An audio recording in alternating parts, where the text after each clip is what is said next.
Everyone. I better say hello, Hi, everyone, and everyone. welcome to the Evolve Women's Wellness podcast. Today we have Renee Wallace, our psychotherapist on the line with us, Christine, our women's empowerment coach and full spectrum doula, and Tasha is our holistic counselor. And we're going to be talking about the topic of reopening Ontario and how we all feel about that. So we have been on shutdown for I don't know the exact number of days, but I think we're at least 2 months. Yeah, over 2 months now. And a lot of us have been at home. We started to be able to do a little bit more out in public, but really starting to open the doors to businesses. So I kind of want to get how you all feel, because I know that there is a huge disconnect between people out there in terms of how they feel about this. We should all just stay home or open thing up, and then there's these two camps and you have this obligation to be on one side or the other. So I just want to know how you guys are feeling. So Renee, I'll start with you. This was your topic idea. Okay. what you're thinking about all of this. Well, thank you for choosing me first, because I was getting overwhelmed when I look at news reviews, whether it's editorials, whether it's smart writing or not so smart writing as in Facebook. But it's extremely controversial because it's like you have two opposite perspectives, where on the one hand, there's a huge concern, and it's, as you say, empirical evidence shows that we're still in a very enormous danger zone with going off to work and intermingling with each other. But then on the other side, it's just the whole issue of personal freedoms. And the best example I have is where my little granddaughter was 2 years old. I took her to the park, and she loves to play on the park things, you know, those nice things in Cambridge. And I had to be chasing her because I said, honey, you can't go on it because we will get in trouble. How do you tell a 2-year-old that? Yeah. So that's where the balance is, or the lack of it, whatever.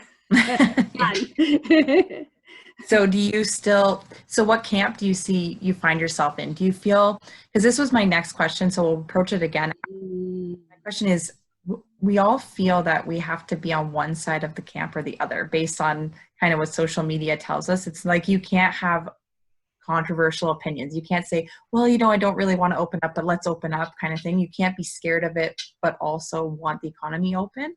So how do you feel? Do you feel like you fall on one side or the other? Well, if I were to be put to the test, I would fall on the side, honestly, of a little bit more personal freedom for us to use our brain and figure out our best interests. Like the guy in the skating park yesterday is a teacher. He works with disabled kids, and they wanted to send him back to the classroom, but he couldn't skate.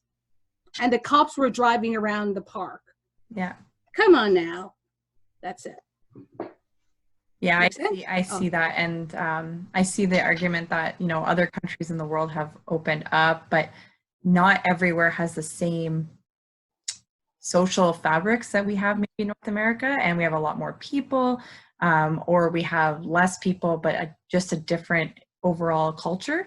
So I think that we can't really 100% compare ourselves to the other side of the world. But then there's another camp of people who think, okay, the rights that have been taken away, we'll never get them back. So it's kind of interesting. Do you feel, I'll move on to Christine for yeah. And then I'll tackle you again in a minute. Yeah, sure. But how are you feeling about it, Christine, and coming back to, some sort of normalcy? I'm feeling kind of ambivalent, really. I mean, I'm excited to get things to back to the new normal, whatever that's going to look like. But at the same time, I'm like, okay, are we jumping the gun? Right? I mean, as much as, okay, like how much freedoms are we being denied? But we're doing this because we're trying to flatten this curve, right? Or not overwhelm hospitals. And, there's reasons why. I understand the logic behind the reasons why, but at the same time, especially with the weather getting nicer, like let's get this is our right. We're free, aren't we? You know what I mean? So I feel very conflicted. As excited as I am, I do feel anxious, and I'm not used to feeling anxious. So I found myself in a very weird place. And what are the protocols? That Do you a lot wear of a people mask? are Wear a mask? I don't know. Yeah.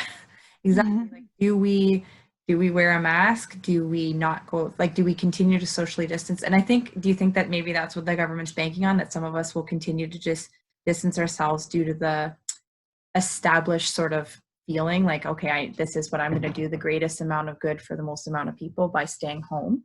And then there's the other camps of people who are ready to get back out there. So I don't know if that's the kind of the government's game plan, is that they know some people will stay home regardless and some of us will not stay home regardless, and banking on that, I don't know. Well, human behavior is very interesting, right? We always take the course of least resistance. So we That's always right. want to get back to what we thought we had before, but we can't get back because it's a new normal. You know what I mean? So everything, people just don't know what to do. Even That's right. when I go grocery shopping, like some people are social distancing, some of them aren't. Like, is that going to be the new normal where we have to always line up at a grocery store? Is that our new normal? I don't know.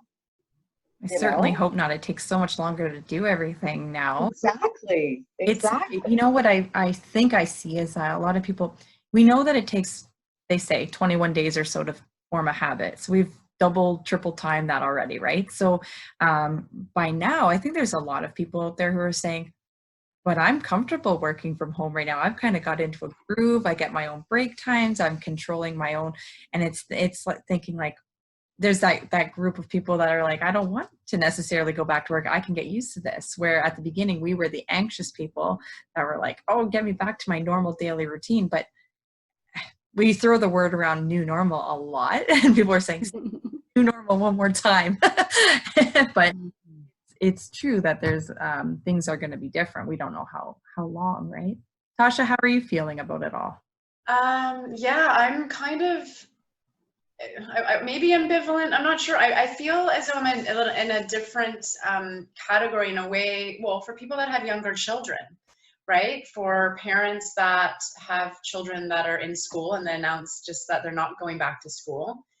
So what does that look like? So that affects not only the parents' work. So can you actually go back to work? Because we now don't even know about summer camps.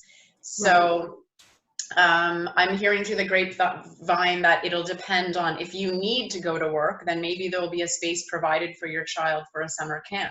But if you're working from home, then you won't. So I really don't know, and you have to kind of, I mean, the information is only trickling out. That's right. I'm kind of in the middle. I want to have, I don't want freedoms taken away. I don't want civil liberties taken away. But at the same time, I understand that part of keeping this, you know, flattening the curve and keeping this more under control is that we all have a social responsibility. So I think that's the biggest thing I keep remembering, is that maybe I don't want to do something, but what do my actions do, or how do they affect other people? Like, for example, I'm going out with my children, I'm going to parks, I'm going to trails. We've now had a few social distance hikes and hangouts where no one's touching each other, there's no hugging. We sat at the park yesterday, blankets were well, you know, far, but we had to keep reminding the kids because the kids would then kind of want to be around. So you have to be mindful of, you know, it was 4 children and 2 adults, and we felt very comfortable in doing that.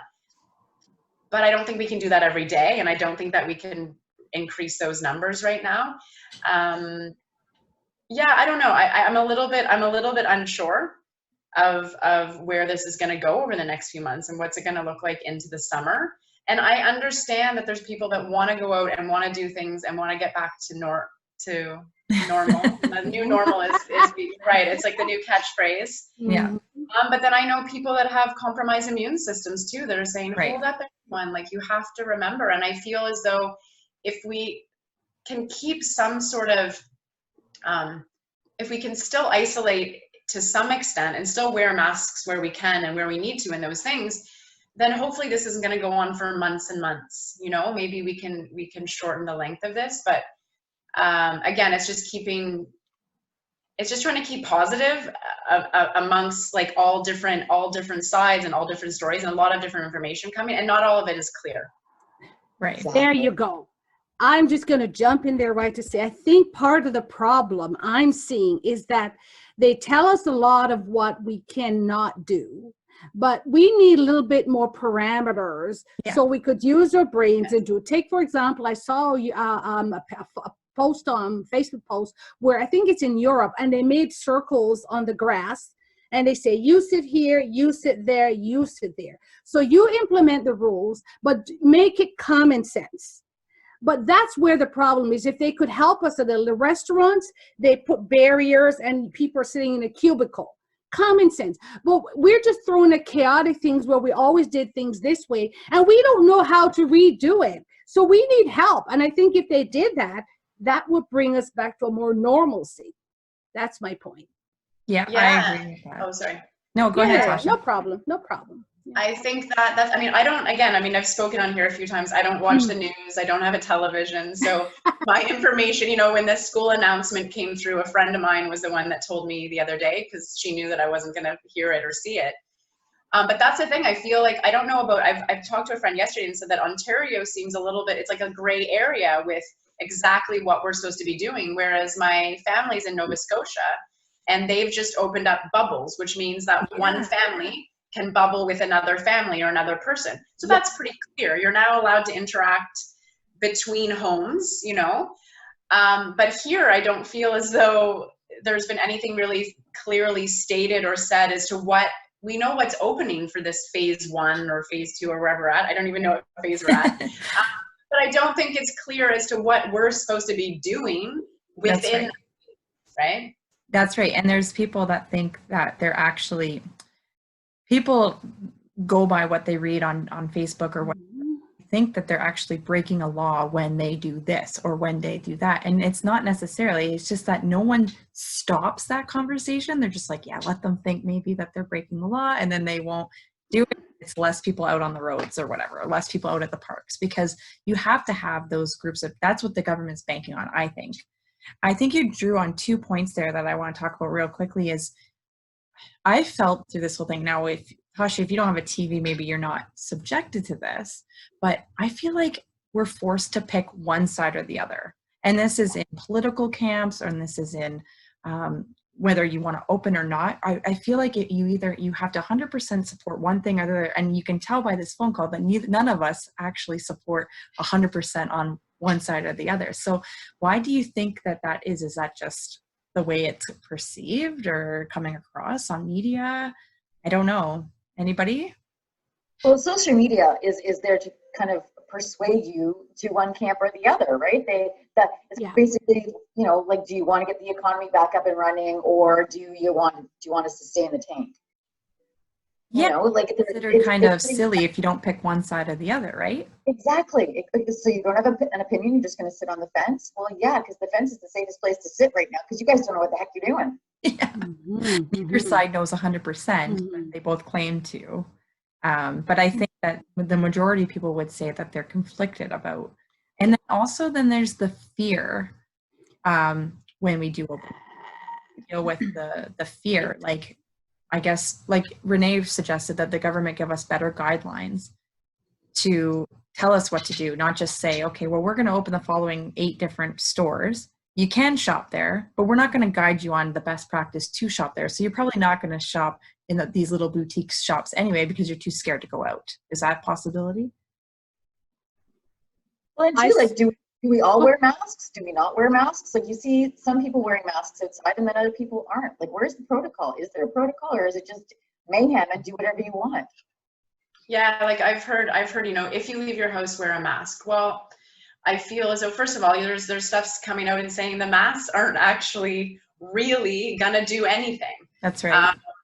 But I mean, again, I respect, like, I have to do, this is my grocery day.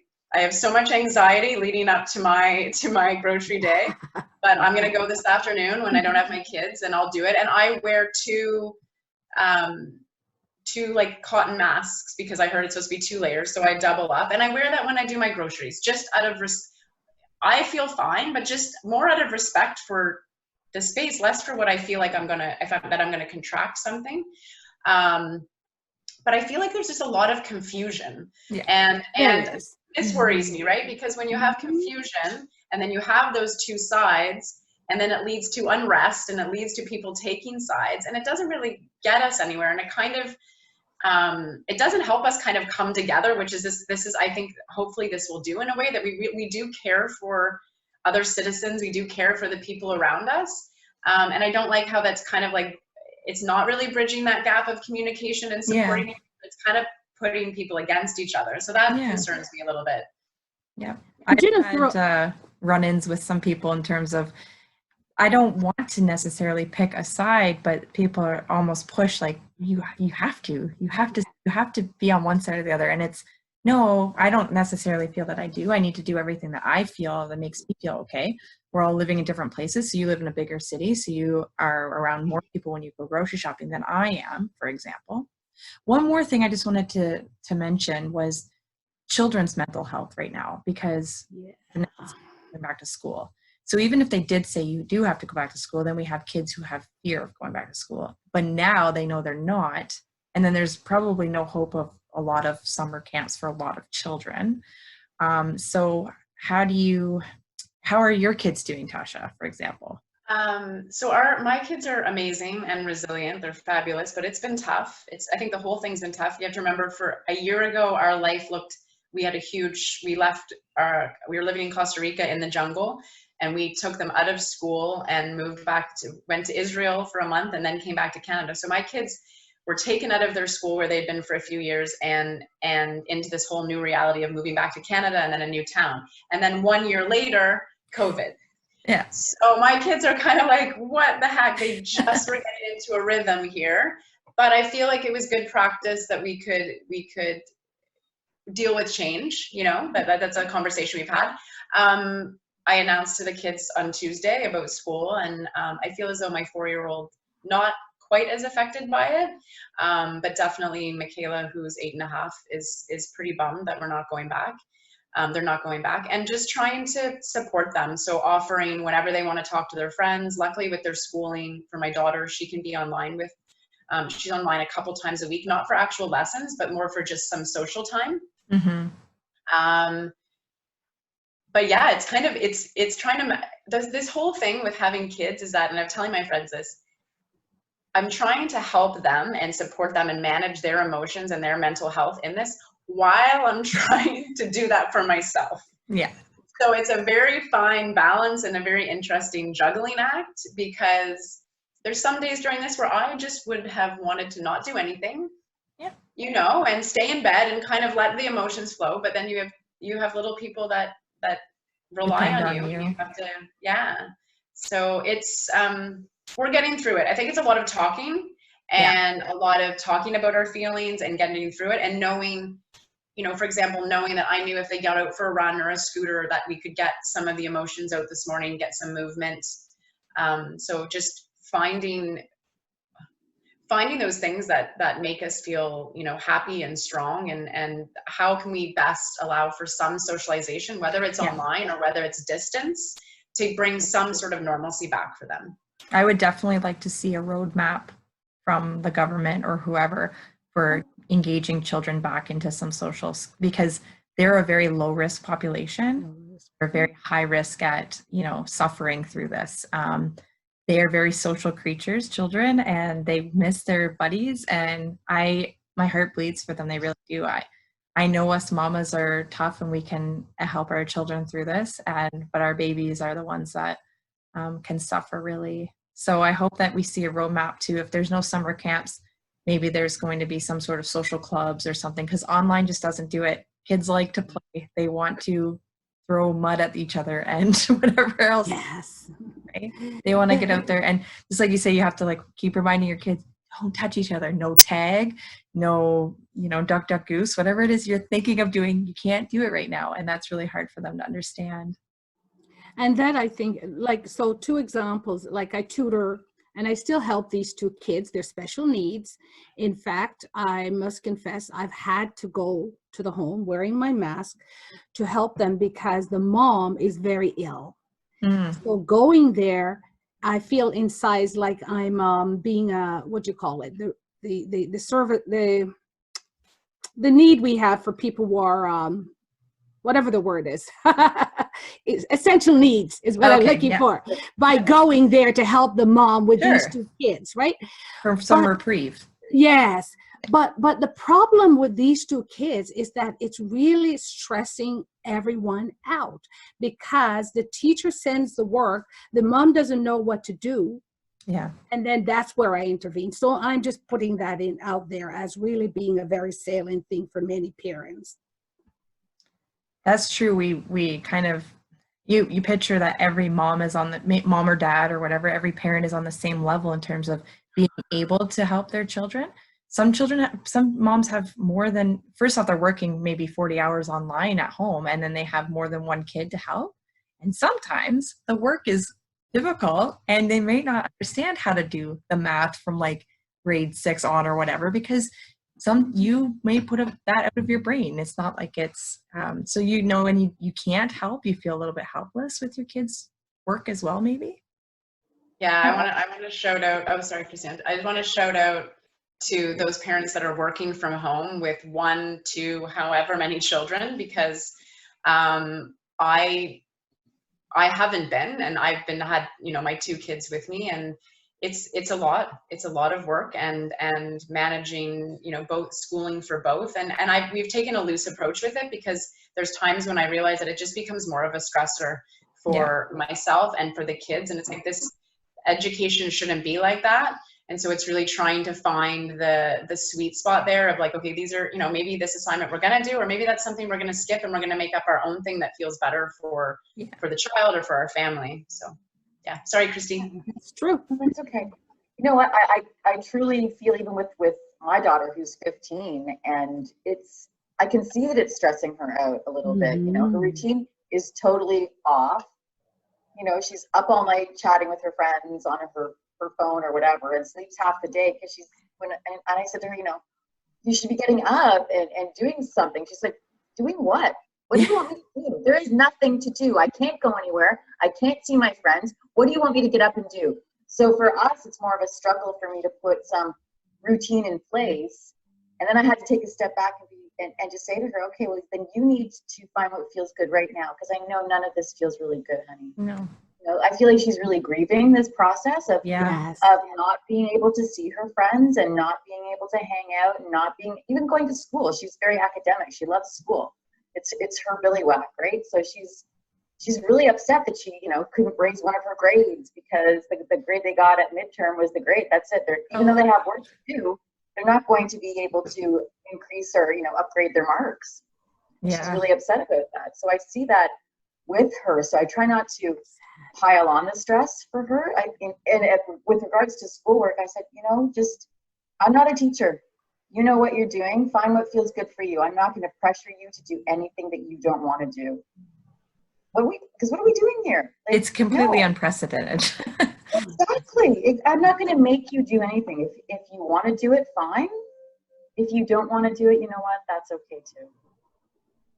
Yeah, and that's, I would say, such a hard age, because if you're 15, you either love going to school and you miss it, or you are living your best life right now, not going to school. Exactly, right? There's your 2 camps in terms of teenagers, right? There's the ones that are absolutely.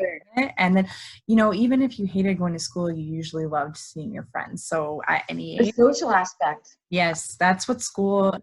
That's what I think in high school it was 50% each, right? You loved your school, you loved your friends too. So that is really hard and really sad. I feel for your daughter for sure. That's a tough age group. We know that the little ones have energy and they have, all this, but the young ones, they need the social aspect of it. And book doesn't always do it for you either. Well, I can see it with her, right? Because now all she wants to do is sleep all the time. And I'm like, no, baby, you got to get up. She's in a funk. Yeah, you can't just lie there. You got to get outside. Like, you have to move. Like, breathe in the sunshine. Do something. Yeah. So my shower. Have a shower. One of my practical examples is that right now, this minute, started last week, I'm actually teaching 2 online courses, because so it's ENG 4U, which is grade 12 English, and ESL-DO, which is grade 9 or 10 ESL.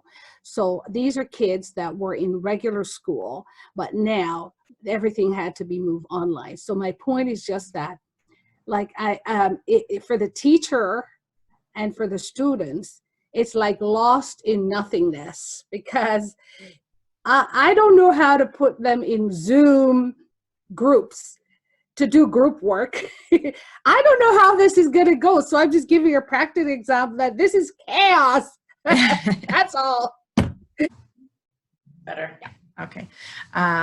Yeah, so we're all going through this together, and we're all going to be in a history book together, you know, in 20. Mm-hmm. My daughter will be reading about this when she's in high school. And Oh, yeah. you were stuck at home? That was awesome. So you want to add to this video? So what's the verdict? What do you think? Should we listen or should we not listen? Oh my gosh.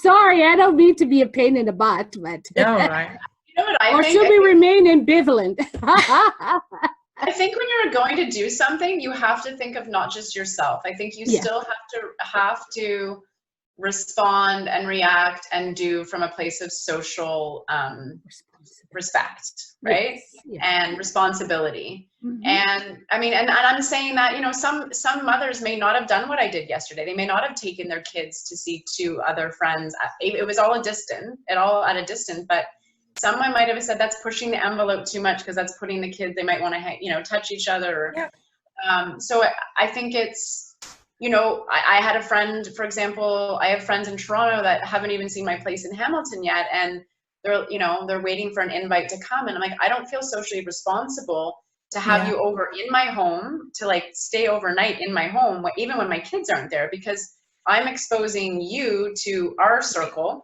My ex goes to work, I'm with the kids, and I'm exposing you to that. And then you're exposing me and my children to, so I think I think you just have to really go, I think you have to go with your gut. Yeah. On certain things and value, like, is this okay? Like yesterday was a choice. Like we both my friend and I said that this will be really good for our mental health. We had 3 hours outside. We went on a trail. We were at the park. The kids hadn't seen each other in months. We felt good. We stayed responsible. We had food that we didn't share, like everything. And so we felt like it was a benefit to all of us, and we were still being responsible to other people as well. Yep, I think that you have to do a risk reward kind of analysis. We're all smart enough to do that, and you know, you have to take your own risk and value your own mental health. And this is a lot about you could stay cooped up, but it is 24 degrees outside right now, and you need to find the best way to serve yourself and other people. And I think that for the most part, the Canadians are a very social and respectful group. I know we have people on different sides of camps, but even the people who are really pushing are still staying home a lot of times. So it's not, it's like they want to make noise, but not necessarily, they're not out there like, you know, just breaking every single rule. So not everybody. So it's great.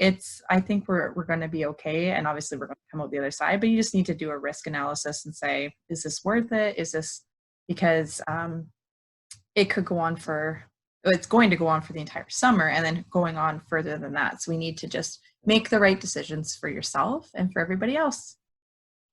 Yeah, wonderful.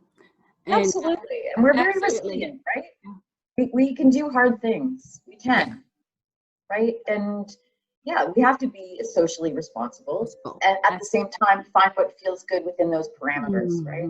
Do what feels good for you. Be socially responsible, you know, do unto others, respect thy neighbor. And yeah, we can do hard things. So it's okay. You know, we're getting through this. Look at how far we've come already. I know the time is flying by. I don't know where it has gone. Like how it hasn't been that bad. No, exactly. And just to add, it's food in our tummies. You know, we have people to talk to. Hello, beautiful tribe. Thank you. Yes. And just to remember that the social responsibility, which is part of us being Canadians, which is true, it's even in the charter, is interpretational. So if they say, wear a mask when you get to go to Costco, wear it. Otherwise, they'll take away your cart and you can't buy it. I saw that. Yeah, or don't go to, or choose, you have the rights to still choose to shop somewhere else if you don't like that exact rule. And there's certain, people say my rights are infringed on, but there's certain things that aren't actually just like rights. Like you have to wear a mask isn't necessarily written down anywhere in any law. It's just that, you know, they ask you to wear a mask, you do it or you don't shop there, and you make different choices. And that's kind of where we're going to be for the next little bit. There's going to be lots of things, and there already has been things infringed on us that were, say, you know, or like imposed on us. Don't walk here, don't go there. And we tend to do a lot of them. And it's not messing up our will to live or anything like that, I would say. So I don't know. I think we'll be okay. I don't think anything's going to be so drastic that we can't handle it. Great. I like that positivity. Me too. We got this. I really have to. We have to Very keep nice. smiling, stay positive, and soak up as much of this vitamin D while we have it. Wonderful. So let's end on that note and get ourselves some fresh air because it's a beautiful day, and we'll reconnect next week. Awesome. Thanks. Bye. Thank you, ladies. Bye. Everyone. Bye, Christine. Bye, Tasha. Bye, Lisa. Bye, everyone. Have a beautiful day. Ta-ta. You too.